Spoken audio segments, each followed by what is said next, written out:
Ongoing I-team investigation tonight. Fort Worth police have arrested a suspect in a pretty mysterious case involving mail theft at the Dallas, Maine post office. But the arrest is honestly raising even more questions. I-team reporter Ginger Allen tonight joining us live to share what answers we can dig up right now. Ginger? You know, Doug, the biggest of those questions is who stole the mail? I'm standing just off of Interstate 30, where just a few months ago we told you about that mystery here at the Maine post office in Dallas. It started at these drop boxes outside in this drive-through area. On Friday, February 16th, Kim Pettigrew, who owns design stores in Dallas, had an employee drop off tens of thousands of dollars worth of business checks. The check should have been headed to Pettigrew's bank in New York. But by Monday, 3 days later, at least one of the checks appeared to be in Fort Worth, 45 miles away from the Dallas post office, where someone using this driver's license was trying to cash it at PLS Financial on McCart Avenue. PLS told us their attorney sent store surveillance video to the Fort Worth detectives, and police later told us they believe it was 23-year-old Shamia Frazier using her own ID. We repeatedly tried to visit and talk to Frazier, but she did not respond to our request. Now, the I-team has learned Shamia Frazier has been arrested, and the Tarrant County District Attorney's Office confirms Frazier has been indicted on a state jail felony.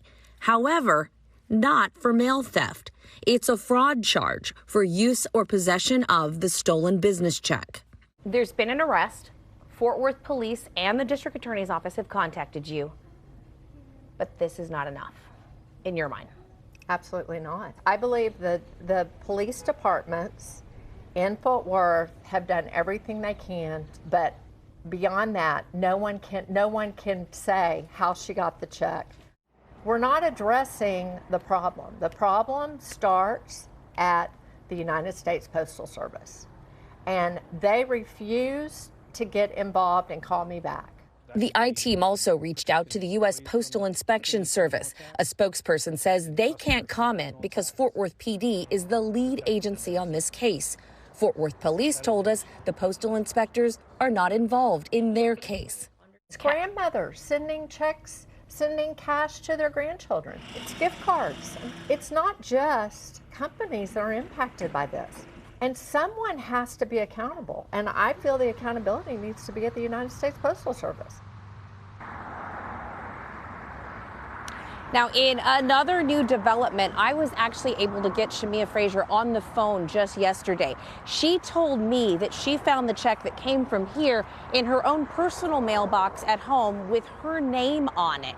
She said to me, quote, "Of course, it had my name on it. I was going to cash it." When I asked her more questions, she eventually told me that her court date was coming up and she couldn't talk. I continued to try to find out how she got that check from the post office here at her own house. Eventually, she hung up the phone and I was unable to reach her again. Now, I also have been asking questions of the post office here. We have called inside and emailed and asked, what are you doing to beef up the security, particularly since this happened? No one from in here would comment. They referred us to the U.S. Postal Inspection Service. That service sent us this. This is Project Safe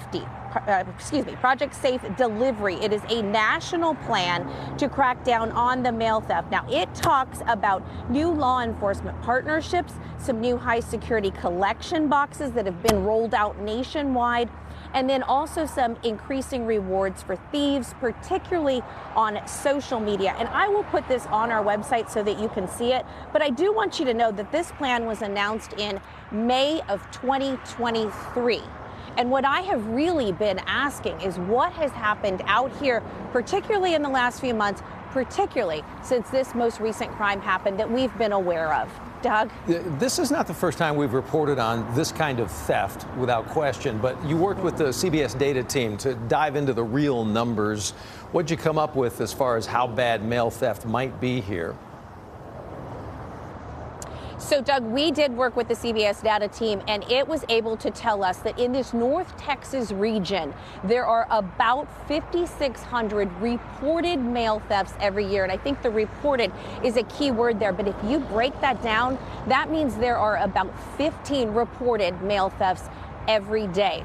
And if this has you all wondering how many are in my neighborhood, I want to look that up. I've provided a spot for you to do that on our website at cbsdfw.com. All you have to do is enter your zip code, and you'll see how often it's happened in your area in the last year. Getting answers and ways to watch out for your own mail. Ginger, thank you so much, and the I-Team.